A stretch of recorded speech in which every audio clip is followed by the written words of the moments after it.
Hey, Brian from SnakeBytes here. Today we're going to talk about big snakes, and big snakes have big personalities which require big responsibility. You're watching SnakeBytes.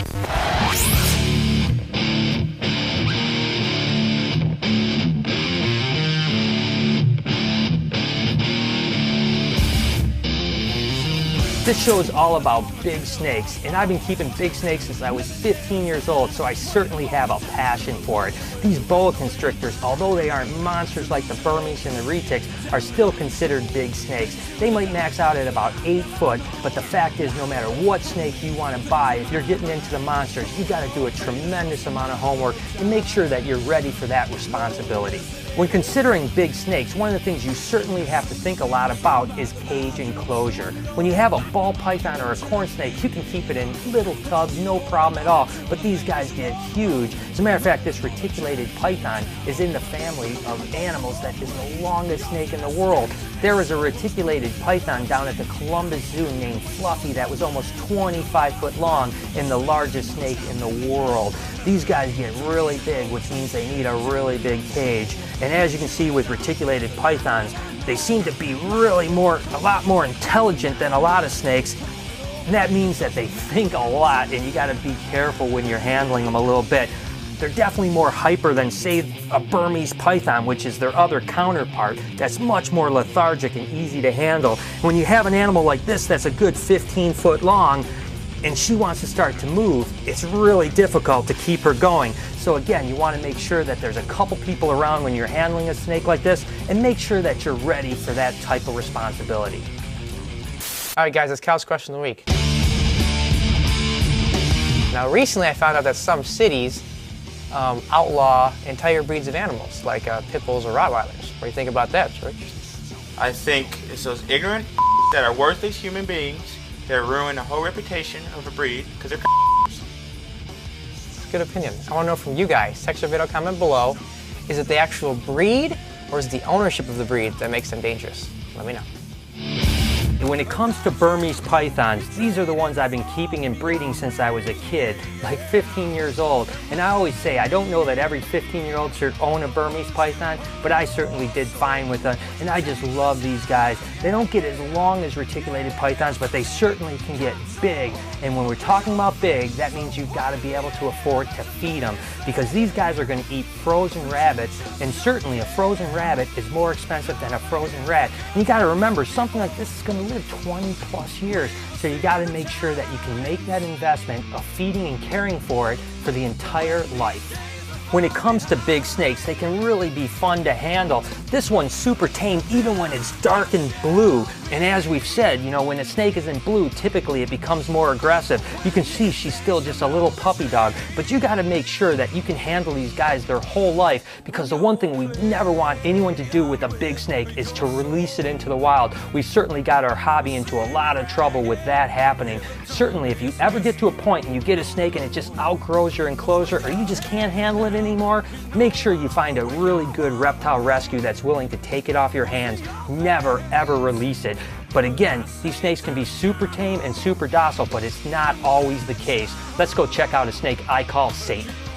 Remember, animals are just like people. There are people that are really nice and there are people that are really mean. We happen to have a snake here that I've committed to keeping her whole life that's named Satan. And I tell you what, she has quite an attitude. And when you're handling something like this, you gotta really be careful, because as you can see, she is fired up. And this is one that actually is really unpredictable and will come at you from all different angles. So when you're messing with something like this, you always want to have someone on standby, but you also got to be super careful that she doesn't bite you in the face, because she's got a long strike range. But even a girl with an attitude like this, once you get her up, she'll actually mellow out, and she's actually not that bad.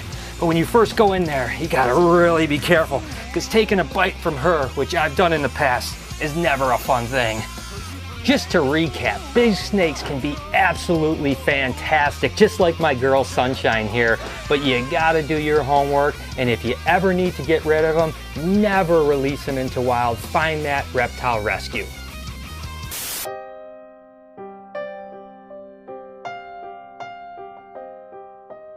Just wanted to get everyone together, introduce you to your new coworker, Toby. Actually, you're both kind of hurting me.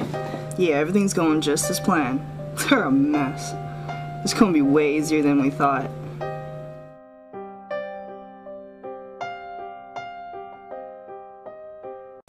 What? You're eavesdropping on her? Dude, that's not cool, man. Did you not hear me? Somebody planted it here to take us down. Dude, that is a major accusation. You gotta have some proof, dude. Proof? I heard her, Brian. You think I'm lying? Well, no, I don't think you're lying, but what do you want me to do? Just fire her? Get some proof and then maybe I'll do something. Whatever, fine. Just watch your back and don't say I didn't warn you.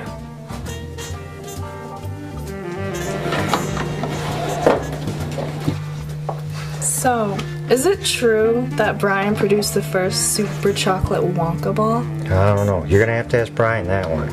Oh, come on, John. Can't I sneak a peek? No, it's a secret. What are you two doing? Nothing. Get back to work. Hey, George. Nice shorts. Thank you. These are my Thursday shorts. So, will you show me the super chocolate Wonka ball? Chewy's being a lame old grump. Well, we're really not supposed to talk about that. And make it worth your while. Okay. No. I'll show you. Show her what? Nothing. They just wanted to show me who was better with the green trees.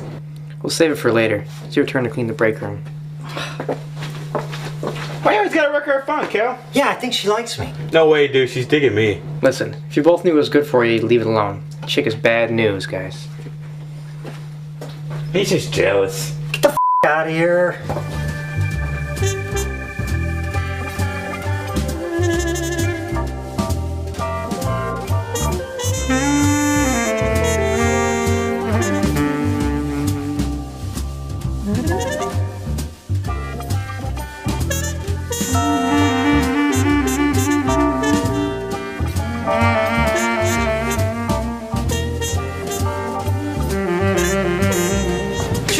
You in here? I got your text. Hey, I'm here.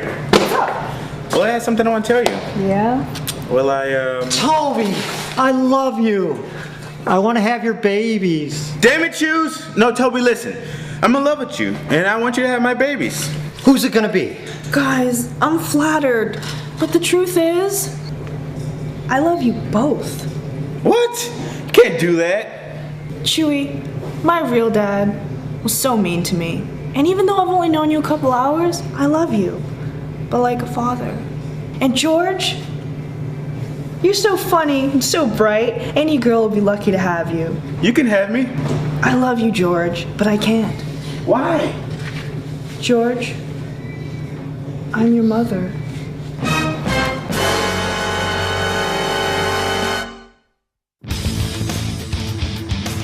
For this week's Comment of the Week, we're going to head over to our Google voicemail, and this call was from California. How come Chewy is getting bit so much? I mean, why does he get bit by everything? Also, are paradox animals like special that they just come out that way and they can never be reproduced? And it's just a random thing, just like a co-dominant morph? Or can you just breed it out? Well, I'm not really sure. Chewy does get bit by everything, and it sure is fun to watch. And as for the paradox morphs, some of them are genetic, like the Kenyan samboas, but the majority of them are just freaks of nature, but they sure do look cool. If you guys want to leave me a voicemail, we always love to hear from you. Just hit the number down below. So there it is. I hope you guys enjoyed the show and understood that big snakes can be awesome animals, but they also require a tremendous amount of responsibility. And of course, the community I'm going to shout out to when we're talking about big snakes is monstersnakesforums.com. It's a great community and they're all about the big animals over there. Until next time, this has been Snake Bites.